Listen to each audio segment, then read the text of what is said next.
Hi, thank you everyone for your patience. Good afternoon and welcome to the first Gutman Library Book Talk of Spring 2020.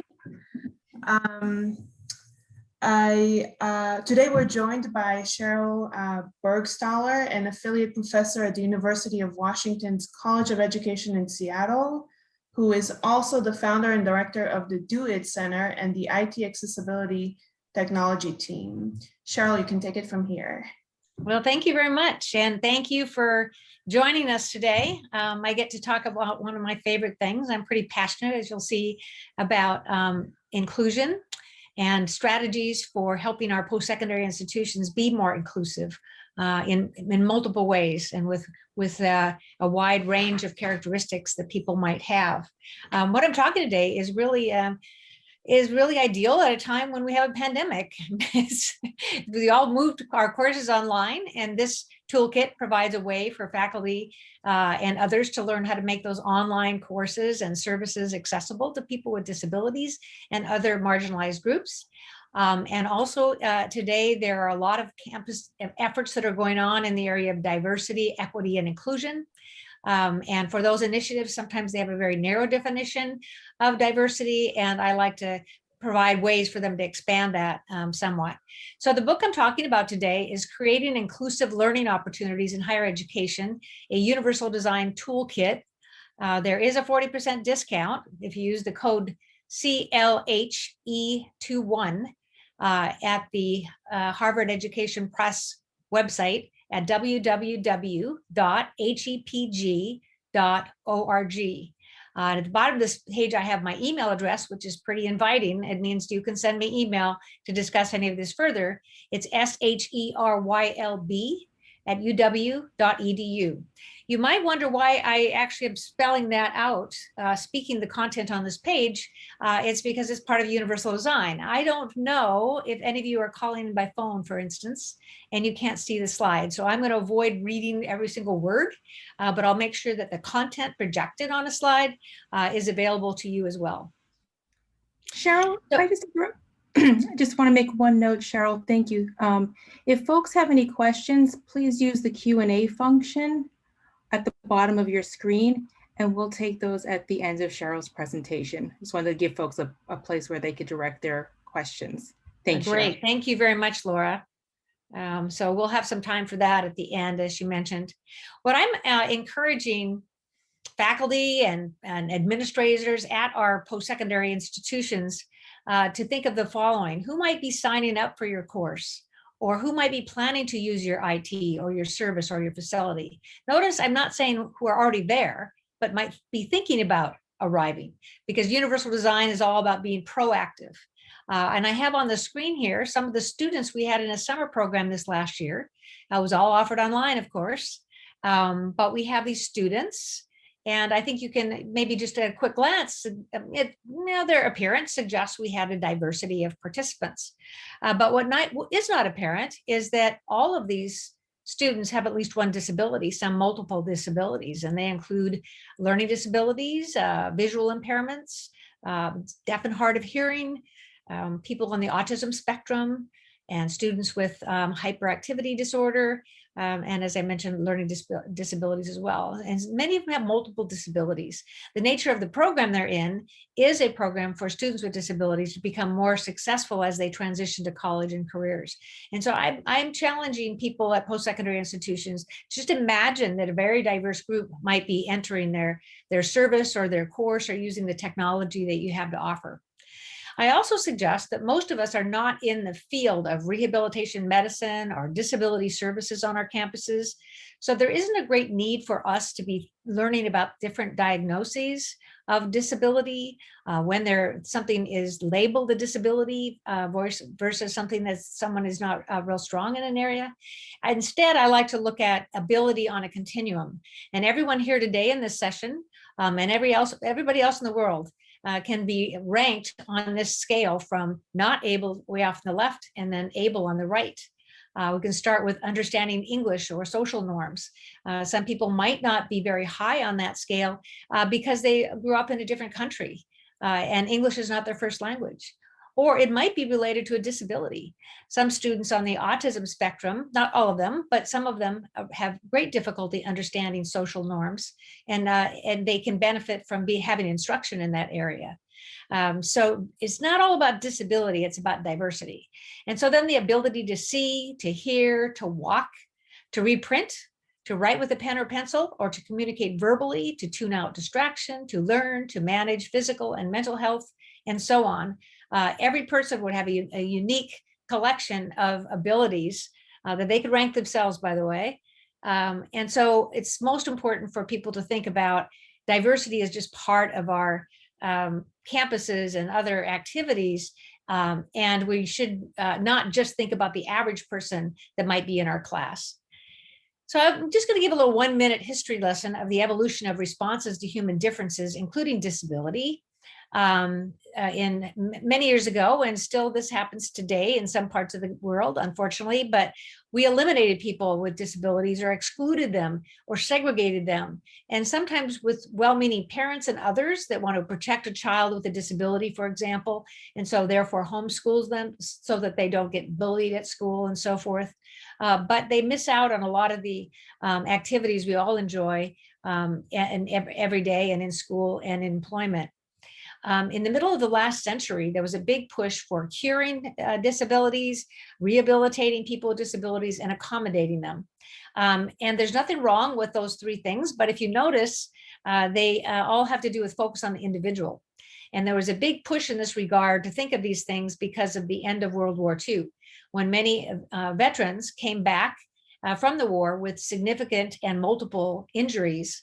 And they had access to the GI Bill, which paid their tuition at college. So our post-secondary institutions had a huge surge of people with disabilities on our campuses.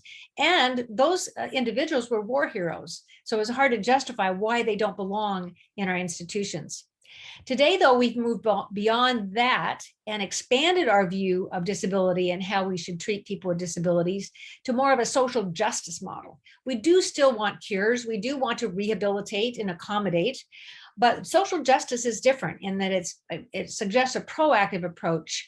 We, for example, if we think that people with disabilities, as I do, are welcome at our institutions, why are we surprised when they show up and not really prepared for them and have to accommodate once they arrive? And so we look for then a solution or an approach that's consistent with social justice, which would be inclusion and universal design. So these provide ways to think about accessibility and be proactive in providing resources and so forth. So that's what we're going to talk about today. And there's a lot more in the book, of course. So I like to start with what I mean by an inclusive campus. I mean that who meets the requirements with or without accommodations is encouraged to participate. They feel welcome and can fully engage in the accessible and inclusive activities. So all three things are important to define your campus as being inclusive. Now, what do we do now? Well, at post-secondary institutions, typically we provide accommodations as our main focus of access, particularly for classes. And so a student will enroll in a class, and then the student reports their disability to the Disability Services Office, and they may work with a faculty member to figure out what adjustments need to be made for that student. Again, thinking about the pandemic, the two most common accommodations as far as how much money we spend on them is creating accessible documents. PDF format, for instance, those documents tend to be inaccessible to students with disabilities. They can be designed to be accessible, but most faculty don't know how to do it. So the Disability Services Office might have to remediate the syllabus and other important documents for a student who's blind so that they can essentially get access to the text in that document rather than look at a document that's just basically a big image if it's just scanned in. Because blind students are using technology that reads aloud the text that would appear on a screen, and scanned in images would not be recognized as text. But it's not just about students who are blind. Students who have reading-related disabilities like dyslexia also use this text-to-speech technology because they benefit from both reading the words written on the screen and then also hearing them. Similarly, English language learners benefit from that kind of technology because also they benefit from looking at the words and also hearing the words at the same time. So that's a big effort on our campuses nationwide. And then captioning videos.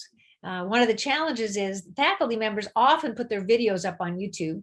And if you looked at captions on YouTube, you realize that sometimes they have misspellings, there's no punctuation. But what most people don't realize when they post their videos on YouTube is that YouTube has a very user-friendly way to edit those captions. And so all they needed is to go in and edit those captions with the right periods, with the right spelling and so forth, so that they really are a reflection of the content in a video. And if those are videos used in a class, then the Disability Services Office has to provide an accommodation if those captions are not accurate. And they will recaption them for students who are deaf or hard of hearing. So rather than provide accommodations for everything, universal design has to do with looking at, well, what about the design of the product or the environment? That should be reconsidered if we're going to be proactive in design. And this is an extreme example. It was in the book called The Coffee Pot for Masochists in the Catalog of Unfindable Objects. Not a very usable product. I think most people, if they were given this coffee pot, which has a spout and a handle on the same side, would really ask for a different coffee pot. It wouldn't accept this as a reasonable design. This is kind of like what it's like for a student with a disability enrolling in some of our online classes, is they just look for the syllabus, the very first thing they're supposed to look at, and bang, it's not accessible to them. They can't use it. And so then they have to go through these extra steps to try to get an accessible format. And so we're trying not to do that with our courses in respect to students with disabilities. Okay, so universal design is a simple thing, simple concept. It's been around since the early 1990s. The design of products and environments to be usable by all people to the greatest extent possible without the need for adaptation or specialized design. So in that last example, how can we create our courses so that they require few accommodations, just a few, rather than as many as they are requiring today when students with disabilities enroll? Notice it doesn't say anything about disability here. This is for all people. And so it's broader in scope than just looking at access for students with disabilities.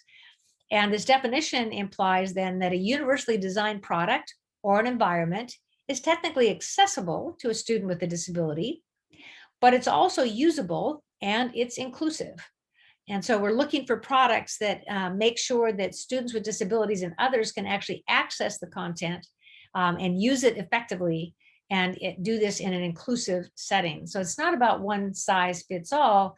It's more about including features in a product or an environment that make it flexible so that more people can be fully engaged.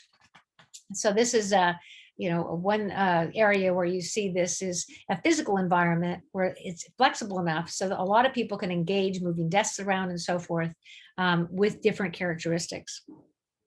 I ran into this quote a long time ago. It's by a Vietnamese Buddhist monk. And I don't know if he was thinking about universal design, but I thought about universal design when I read it. When you plant lettuce, if it doesn't grow well, you don't blame the lettuce. You look for reasons it's not doing well. It may need fertilizer or water or less sun. In other words, you look at the environment first. Maybe it isn't a faulty plant, but we're not caring for it in the way that it can be successful in becoming a mature plant. There are examples of universal design, and probably the most accepted one is curb cuts for sidewalks. I think we've all grown to be used to curb cuts, these little ramps cut into the curb, usually used by people pushing baby strollers or delivery carts, or even those driving skates and so forth as they're going down the sidewalk, which isn't always a good idea. But people with disabilities as well. And this image on the screen shows the front page of the Daily, which is a student newspaper here at the University of Washington. And it was in 1970. And here we have a young man with a sign on the back of his wheelchair that says, "Ramp the curbs, get me off the street." And way back then, the university kind of pushed back on that, like, really, we're really hilly. And so It's going to be tough to figure out where we'd put these curb cuts, and that would be really expensive. And they found that it was, by the way. But they're all the curb cuts on all the ramps, on all the sidewalks I run into on campus, because it's expected now. And it was expensive to retrofit all of those sidewalks with ramps, but not a lot more expensive to include these curb cuts when a new sidewalk is being created on campus.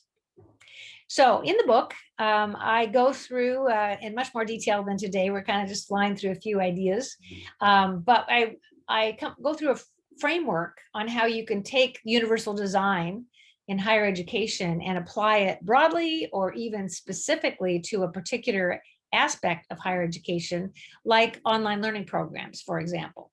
And so for each of these different applications for a service or a course or physical space or technology in the book, I go through this framework for each one where we talk about the scope of our application, the definition, which I already shared with you, principles for applying universal design, guidelines that build from those principles, and practices that can help guide people in applying universal design, and then even the process of universal design.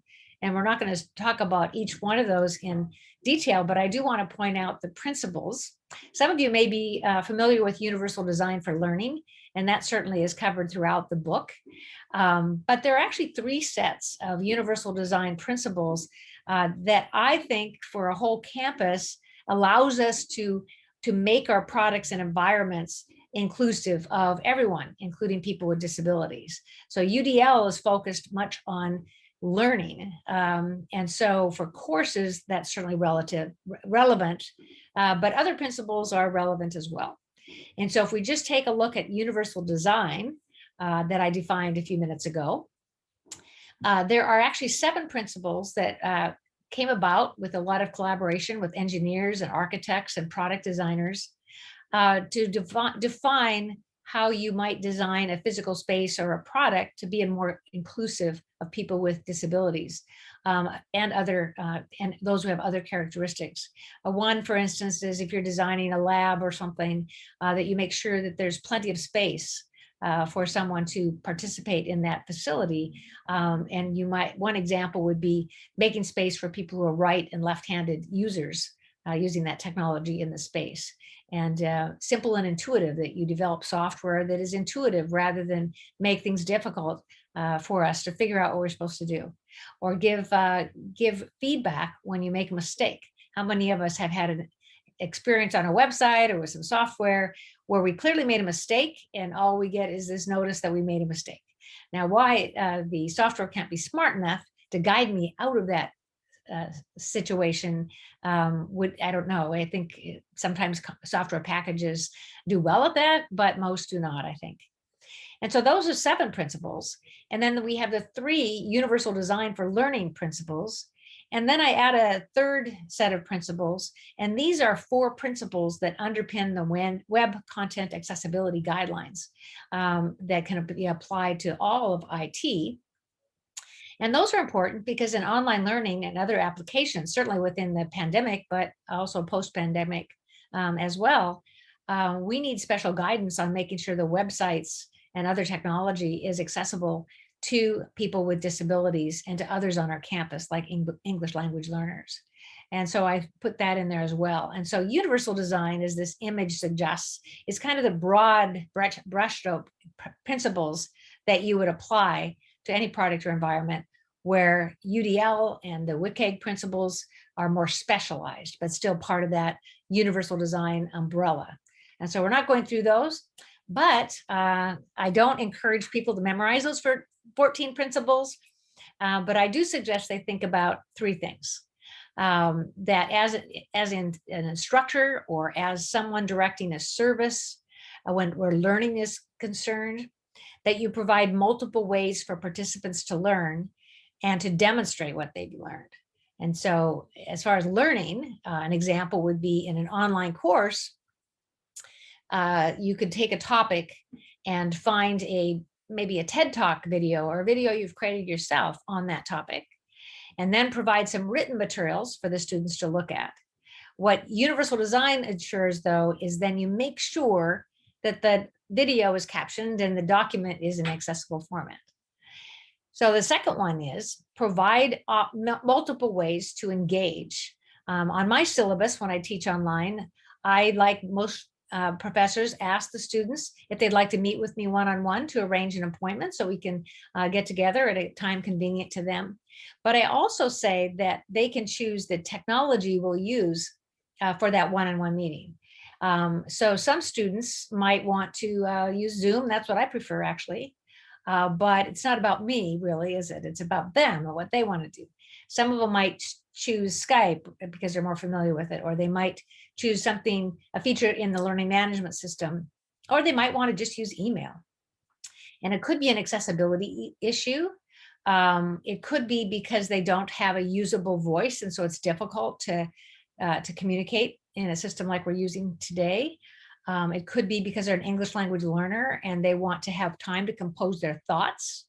But it doesn't really, I don't have to be concerned about what their reason is. I just have to make sure that they know that they can make that choice.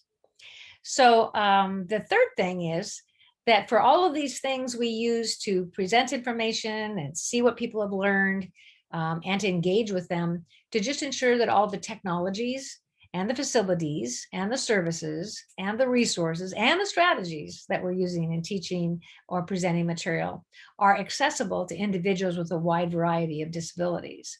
And so if you follow those three guidelines, you'll basically be covering most of the requirements for the principles of universal design that I just mentioned, those three sets. That's oversimplified, of course, but that gives you the idea how the book progresses. And as this framework is developing, then the practices supported by these three sets of principles, conclude with some ideas. Faculty members, I've taught them for many years about universal design, and student services personnel, and they all want kind of checklists. And I, in early days, thought, well, I don't know, I have a checklist, I want you to kind of think in terms of universal design. But I realize now that it's very helpful for people to have some specific ideas. And so if we take here and look at the 4 categories in a post-secondary campus, we have instruction, we have services, information technology, physical spaces. Those would be the 4 primary applications on a post-secondary campus. And so if I have someone I'm working with who is teaching a course, I would look at the instruction, and under instruction, it has some specific categories that we would discuss in a workshop or presentation or whatever. And for instance, class climate. How can I make a class climate where everyone feels welcome? Part of universal design and inclusion. Interaction. I talked about, giving students the choice on how to interact when it's appropriate. Can't happen all the times, but when you're choosing other things to use in the class, like the discussion board, to be making sure it's accessible to everybody. Physical environments and products, because people who are teaching often are using a makerspace or a computer or an engineering lab. And so those considerations need to be made as well. And universal design provides some guidelines for that.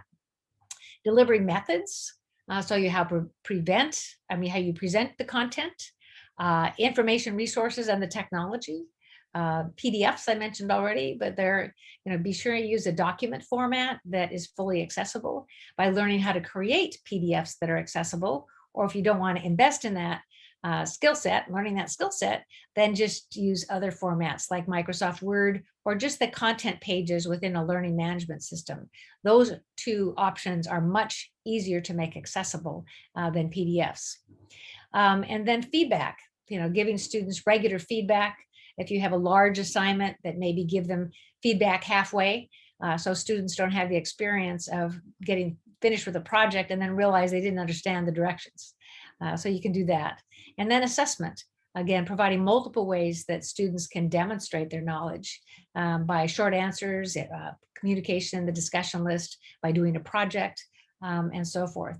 And then I include accommodation on there because we're not getting rid of accommodations. There will always be a need for certain accommodations.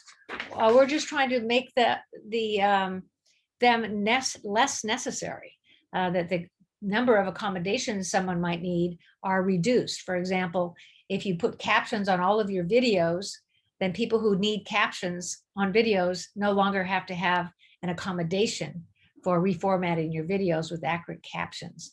And so that's the idea. Then it comes to practices in these specific areas. And I'm going to use the example of an online course. And this is not the, this isn't the end of this, but gives you some idea. What do these practices look like? These inclusive practices. Well, if we take a look at websites and documents and images and videos, here are some ideas. Avoiding PDFs, I already mentioned that. How about that? And especially scanned images. So learn how to make accessible PDFs or just avoid using them. You don't have to create new ones.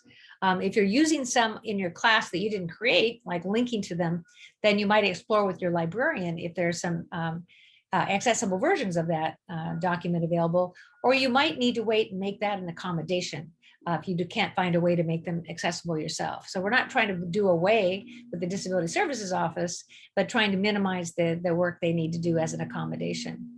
And along with that, structuring the headings. We talked about documents. People who are blind and using screen readers, those screen readers have capability of skipping from heading to heading. And so they can see what the outline is of a paper, let's say they're reading. And the way it might read out loud to a person who's blind, the screen reader might say heading 1, so that's the major heading, and then say heading 2 and describe what's in that line, heading 3, and then maybe heading 3, another heading 3, and going back to a heading 2. So they could go through very quickly in that document and get an idea of how it's organized, and then they can just go to the part they're interested in. In contrast, a document that has absolutely no structure. The screen reader might just read it all as if just like one sentence. Imagine a 25-page paper, and you just read it one word after the other without any organization. Very difficult. And so that's one thing to do. To provide descriptive text for hyperlinks. This would be like on a web page or the page in a content management system where you have a lot of links. Similar to the last example, a screen reader for a student who's blind can read the name of those links, the link text on the screen. And so if they're looking for something, let's say, that was covered in one of the earlier lessons, if they go back to the earlier lessons and just skip from link to link, if you've decided for consistency, you're going to name them all the same thing, click here, they will go from click here, click here, click here. So what they have to do if they want to figure out where those links are going is read all the surrounding text. So you force them to go back and read the whole page to find the one that they're looking for. And so it's easy. If the underlined text says do it website, then they immediately know what that link is linking to rather than just the click here.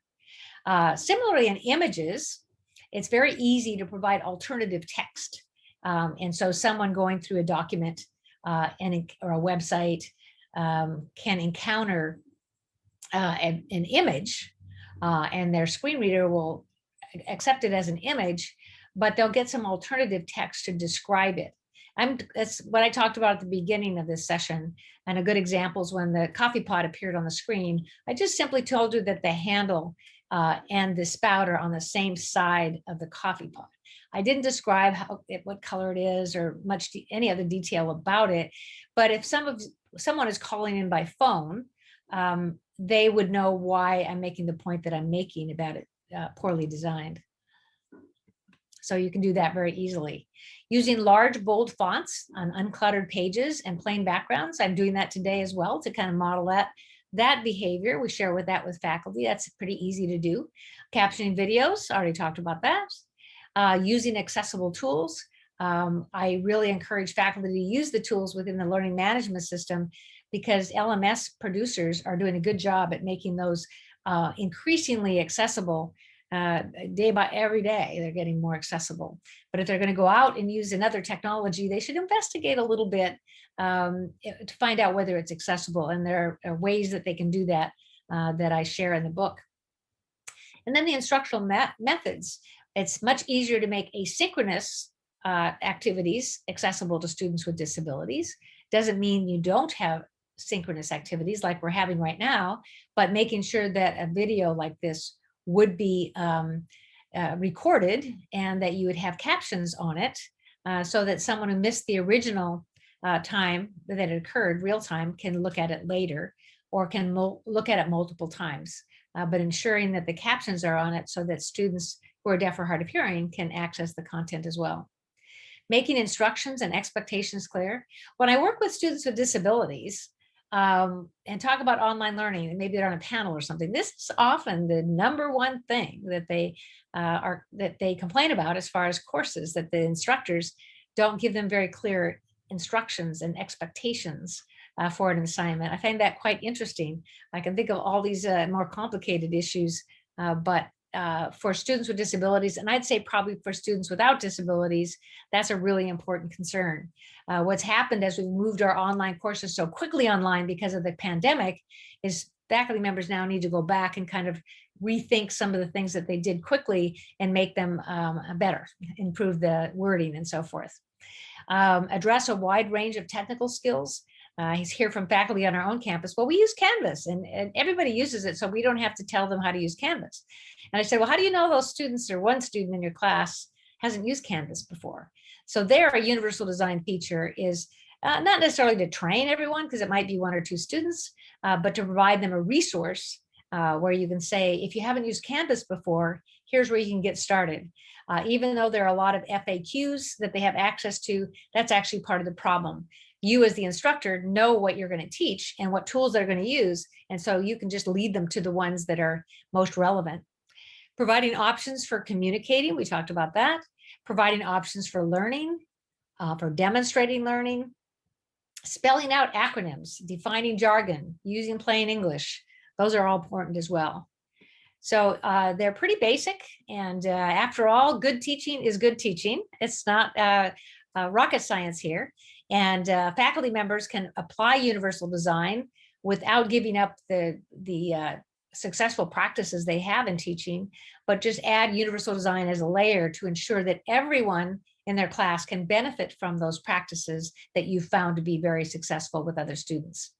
And then in the book, I'm not going to elaborate on this, but you can take the universal design and higher education framework, and you can use it to underpin a model where you can go through a process to apply universal design on your campus. And so you start with your own vision, like inclusive campus as an example, your values. I looked on our website at the University of Washington. What does it say? It says diversity, equity, inclusion, compliance. And so universal design has a way to address all of those issues. And then you take that framework that we talked about a little bit, but you flesh it out with some details. Look at your current practices and make a list side by side of the new practices you're going to need if you change that paradigm. And then you have to create measures. And then when you measure things, you look at the impact and then improve your work from there.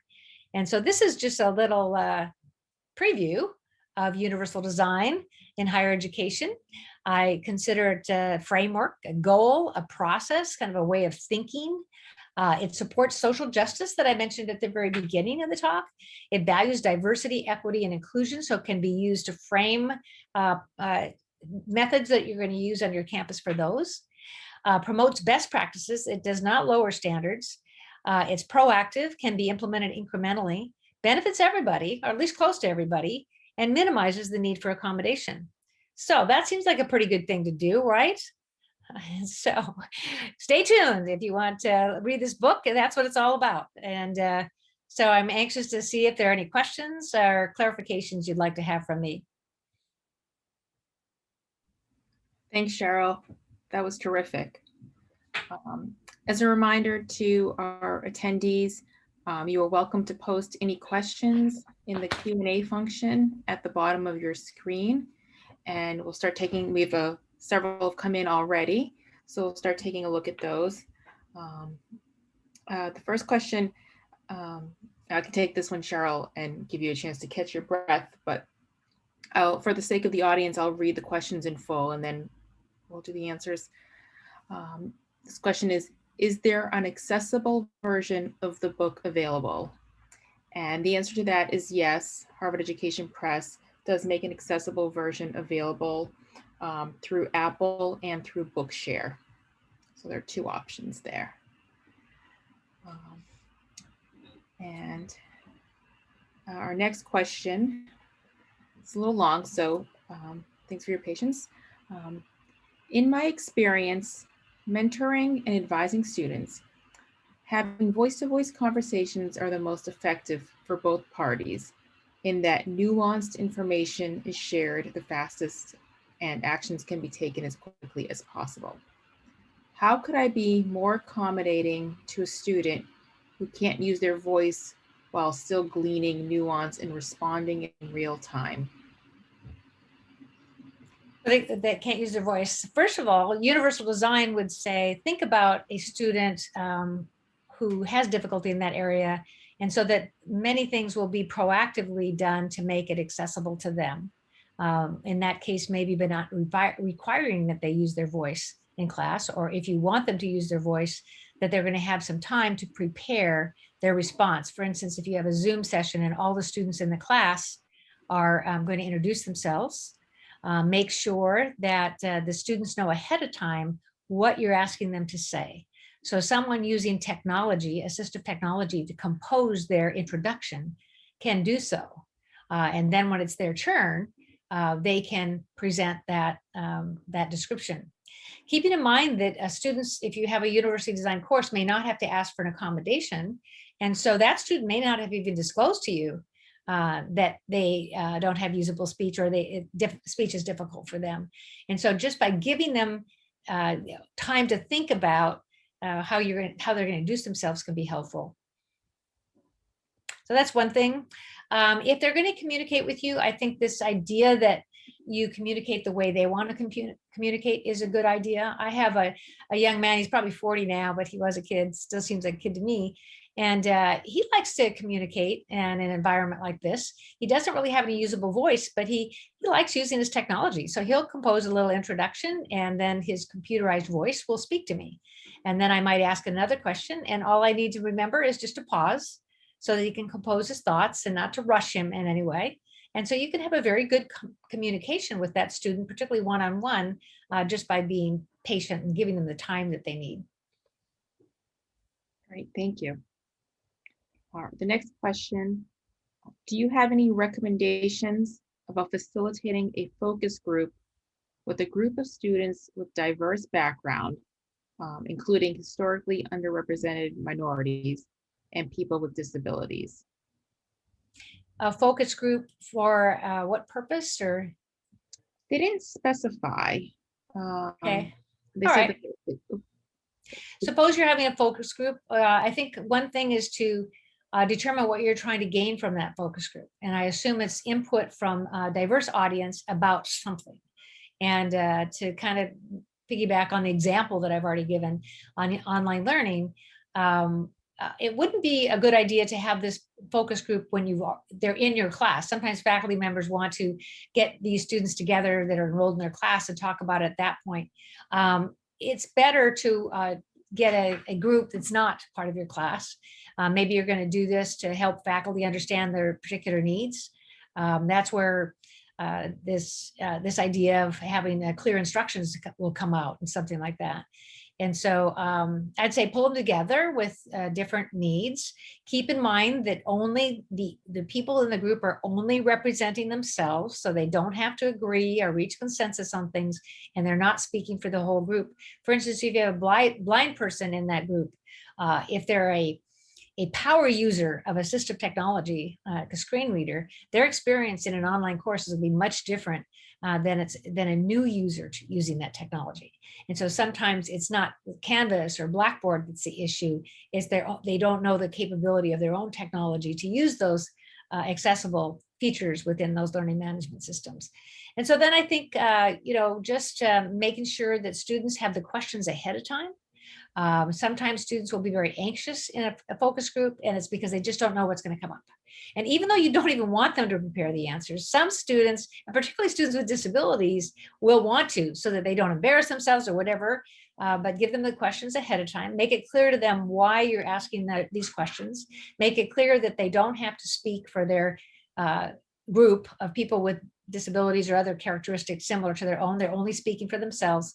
But I think the most important thing is figuring out what questions you want to ask. What are you going to do with it? And so it becomes clear to the students as well that you're just not prying into their personal lives, but you're actually going to take that input and use it for something. Thank you. Next question is, can you recommend a good learner profile survey that can be given to students to determine learner variability in a class? I really don't have anything. I wouldn't recommend doing it if you really want to find out about their variability, because once they're in your class, even if you say the responses will be anonymous, people that are very savvy about technology will not believe you. They're giving you information from it's coming from their own computer, and you may keep that information confidential, but if they're sensitive at all about their needs, they're not going to present them to a faculty member, because then they will feel like you will discriminate against them because of their needs. So again, I think that's kind of a separate issue. I think what I would do is apply universal design features within your course. The idea there is to create kind of a platform that's reasonably accessible. You don't have to have a survey to ask them whether your documents are accessible. You already know whether you've created accessible documents. And then rely on accommodations, but make it very clear that an individual student can talk to you about their accommodation needs. Faculty members usually aren't positioned to authorize accommodations, but many of the things they're asking for are things you'd provide for any student. And do make sure that they know where the Disability Services Office is by putting that in your statement as well. Thank you.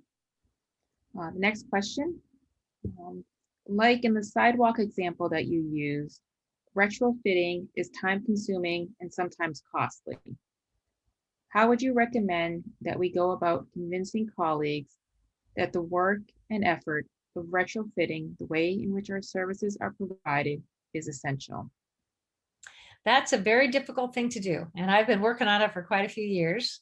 One thing I would say is think of some easy things, or very relatively easy things for them to do, like even the few guidelines that I shared with you about an online course.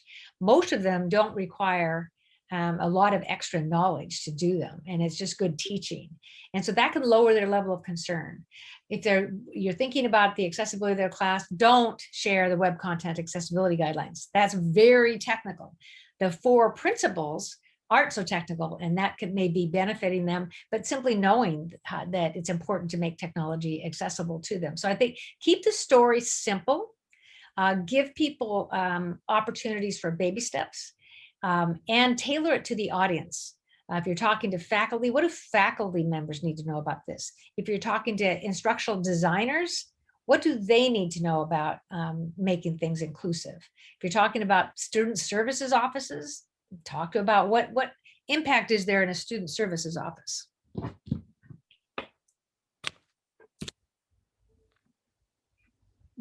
all right, thank you. And this is a bit of a general question, but since we are in this COVID time period right now, and that is certainly presented a variety of challenges across the board, but also some opportunities.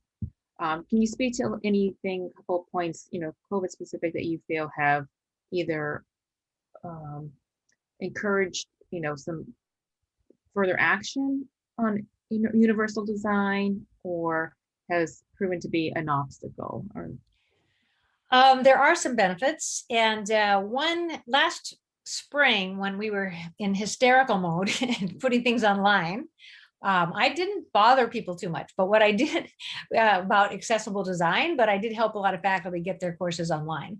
And that was the immediate concern. But we did share with them resources that they could put on their own websites for their department, where they link to COVID-related resources. All of them seem to have those. And I can say, link to this one resource on 20 tips. So it's just a simple one, but the 20 tips document actually will link to other resources for learning more about that. And so keeping the message very simple, but also being respectful about their their issues that they're dealing with at the time.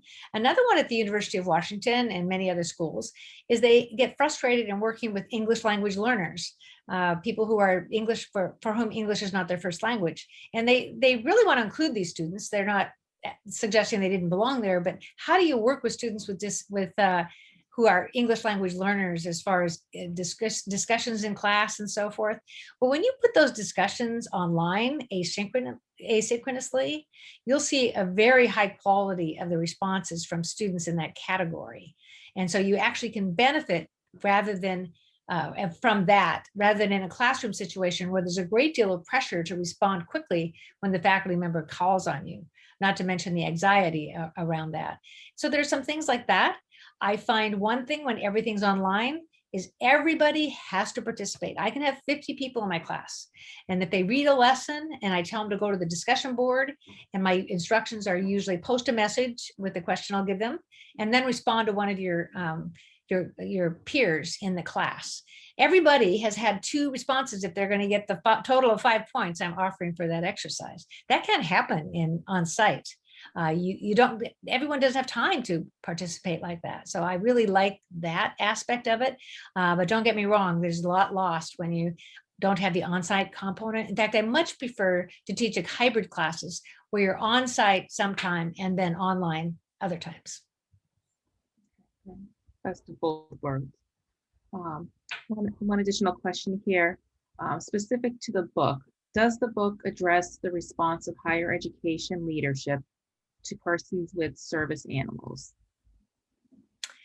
It doesn't specifically. It's mentioned, but it doesn't address that. That, for one thing, is kind of more typical as an accommodation in that it's for a specific student. And so there are issues related to what kind of a service animal can be considered a service animal in the context of post-secondary institution. And what about living in the dormitory, and all sorts of very specific issues. And so most of those are addressed for particular students. They request as an accommodation for that accommodation of having a service animal. And then the people within the Disability Services Office make that decision. And it's really unique to different campuses. I belong to a couple of discussion lists that are designed for people in disability services offices, and they're talking about it all the time. And it's very clear that the individual campuses are handling that in very different ways. Thank you. Thanks, Cheryl. It doesn't look like there are any other questions, so I'm going to thank you for your time. I'm going to turn things over to Mayanne, who can let folks know when and where the recording can be found. Thank you. Thank you, Cheryl and Laura. That was great. Actually, everyone who registered for this book talk will receive an email tomorrow, and that will contain the link where you can find the recording, which will be about a week from now. Thank you again for attending and bringing this very important discussion to Gutman Library.